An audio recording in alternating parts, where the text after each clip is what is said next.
तो आइए बच्चों, अब हम पढ़ते हैं पार्ट 5 जिसका नाम है पर्यायवाची तथा विलोम शब्द।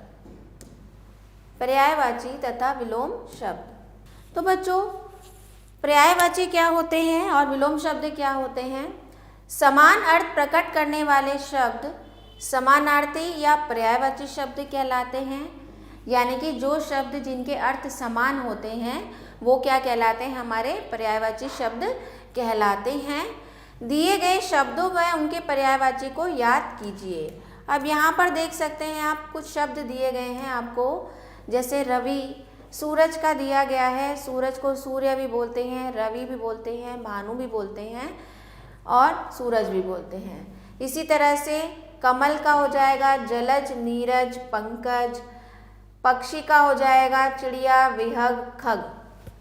इसी तरह से आप चंद्रमा का देख सकते हैं। चंद्रमा को शशि, इंदु, चांद भी बोलते हैं। घर को निकेतन, गृह, आलय बोलते हैं। हाथी को कुंजर बोलते हैं, हस्ती बोलते हैं, गज बोलते हैं।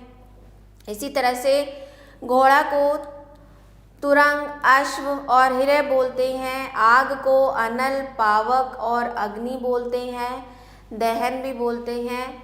सर्प को विषधर बोलते हैं, व्याल बोलते हैं, भुजंग बोलते हैं। तो ऐसे शब्द जिनका अर्थ समान होता है, यानी कि उनका समान अर्थ होता है, वो पर्यायवाची कहलाते हैं। जैसे यहाँ पर सिंह को आप वनराज भी कहते हैं, केसरी भी कहते हैं, केहरी भी कहते हैं। उसी तरह से मछली को आप मीन भी कहते हैं, झग भी कहते हैं, मत्स्य भी कहते हैं, सफरी भी कहते हैं।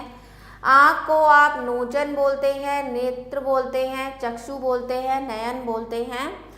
और पेड़ को आप वृक्ष बोलते हैं, तरु बोलते हैं, विटप बोलते हैं।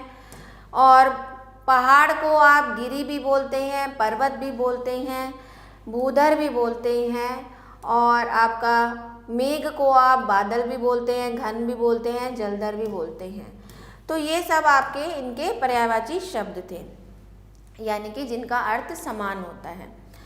फिर आता है आपका विलोम शब्द, यानी कि एंटोनियम्स। विलोम शब्द क्या होते हैं? जो शब्द एक दूसरे का विपरीत अर्थ प्रकट करते हैं, यानी कि जो शब्द एक दूसरे का विपरीत अर्थ बताते हैं उन्हें विलोम शब्द कहते हैं।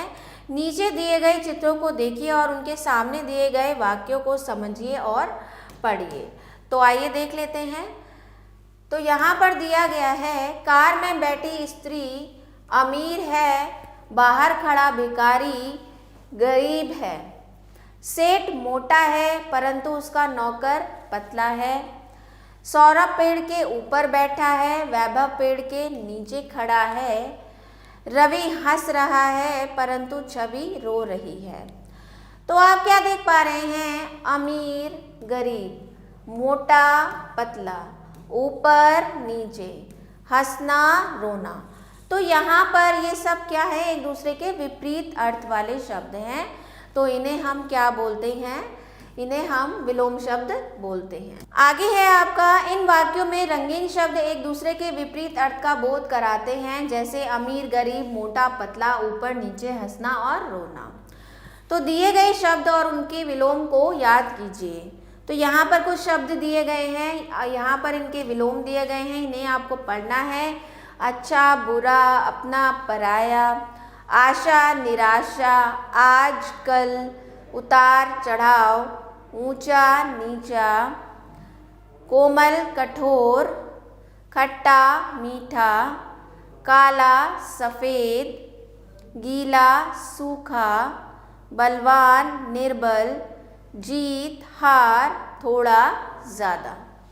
इसी तरह से अमृत का हो जाएगा विष, आना, जाना, आगे, पीछे, इधर, उधर, ऊपर, नीचे, अंदर, बाहर, कम, अधिक, कच्चा, पक्का, गोरा, काला, छोटा, बड़ा, जीवन, मृत्यु, झूठ, सच, दिन और रात। तो इस तरह से ये सारे आपके विलोम शब्द हो गए। आगे देखते हैं आपने क्या जाना इस पाठ में। समान अर्थ वाले शब्दों को समानार्थी अथवा पर्यायवाची शब्द कहते हैं और एक दूसरे के विपरीत अर्थ का बोध कराने वाले शब्दों को विलोम शब्द कहते हैं। विलोम शब्द संज्ञा, विशेषण या क्रिया भी हो सकता है।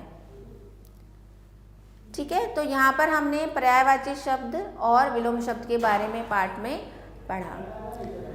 तो आइए अब कुछ अभ्यास कार्य कर लेते हैं।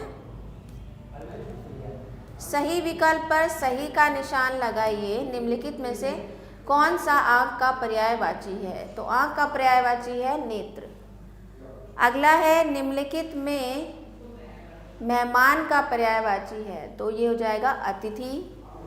फिर है निम्नलिखित में से कौन सा शब्द राजा का पर्यायवाची है? तो राजा का पर्यायवाची है नृप। कमल का पर्यायवाची है पंकज।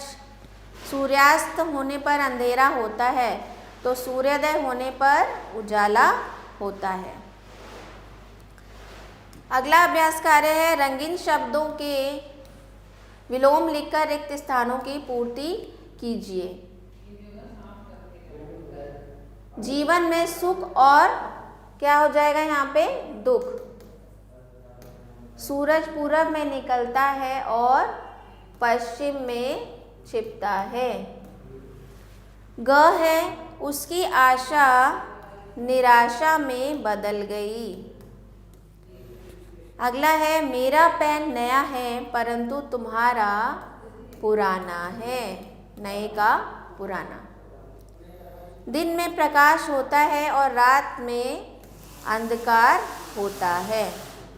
अगला अभ्यास कार्य है उचित मिलान कीजिए। तो सुमन, सुमन का पर्यायवाची है पुष्प। भानु का सूरज। ग्रह का हो जाएगा आलय। गणपति का हो जाएगा लंबोदर। जननी का हो जाएगा माँ। अगला अभ्यास कार्य है वर्ग में से पर्यायवाची शब्द चुनकर चित्रों के सामने लिखिए। तो यहाँ पर धरती हो गया, पृथ्वी हो गया, फिर वृक्ष और पेड़ हो गया, फिर धेनु और गाय हो गया, उसके बाद चंद्रमा और शशि हो गया। ठीक है बच्चों। नेक्स्ट है नीचे लिखे वाक्यों में रंगीन शब्दों के पर्यायवाची लिखिए। तो पहला शब्द है वह मेरा मित्र है, तो आप लिख सकते हैं वह मेरा सखा है, सखा है। अगला है आकाश में बादल छाए हैं, तो आप लिख सकते हैं नभ में बादल छाए हैं, नभ में बादल छाए हैं। अगला है नीली साड़ी वाली स्त्री मेरी माँ है, तो आप लिख सकते हैं नीली साड़ी वाली स्त्री मेरी जननी है।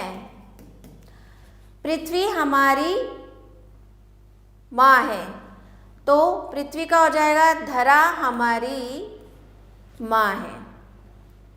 फिर समीर बहुत तेज चल रही है, तो समीर यानी कि वायु बहुत तेज चल रही है, वायु बहुत तेज चल रही है। तो इस तरह से आपको इस अभ्यास कार्य को करना है। अगला है हम प्रातः उपवन में घूमने जाते हैं, तो उपवन का पर्यायवाची हो जाएगा बगीचा, तो हम प्रातः बगीचे में घूमने जाते हैं। तो इस तरह से आप इसको कर सकते हैं। तो अगला अभ्यास कार्य है नीचे दिए गए वाक्यों में रंगीन छपे शब्दों के विलोम लिखकर वाक्यों को पुनः लिखिए।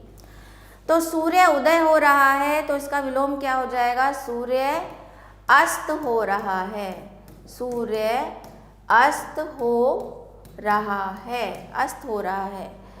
सौरभ का भाई निर्धन है, तो निर्धन का क्या हो जाएगा? धनवान। सौरभ का भाई धनवान है। रवि मूर्ख लड़का है, तो मूर्ख का क्या हो जाएगा? चालाक। रवि चालाक लड़का है। उसके पास एक काला घोड़ा है तो क्या हो जाएगा, उसके पास एक सफ़ेद घोड़ा है। वह सदा झूठ बोलता है तो इसका हो जाएगा वह सदा सच बोलता है। अगला अभ्यास कार्य है निम्नलिखित शब्दों के विलोम लिखिए। तो पहला है दिन, दिन का हो जाएगा रात, गरम का हो जाएगा ठंडा, अंदर का हो जाएगा बाहर, सच्चा का हो जाएगा झूठा, पाप का हो जाएगा पुण्य, गोरा का हो जाएगा काला, सरल का हो जाएगा कठिन, झूठ का हो जाएगा सच, कोमल का हो जाएगा कठोर और लाभ का हो जाएगा हानि। तो इस तरह से ये सारे अभ्यास कार्य आपके पर्यायवाची और विलोम शब्द के हो गए। तो आशा करती हूँ आपको अच्छे से समझ में आए होंगे। तो जितने भी पर्यायवाची और विलोम शब्द पाठ में दिए गए हैं उन सबको आपको अच्छे से पढ़ना है। तो मिलते हैं अगले पाठ के साथ अगले वीडियो में। तब तक के लिए स्वस्थ रहिए, खुश रहिए।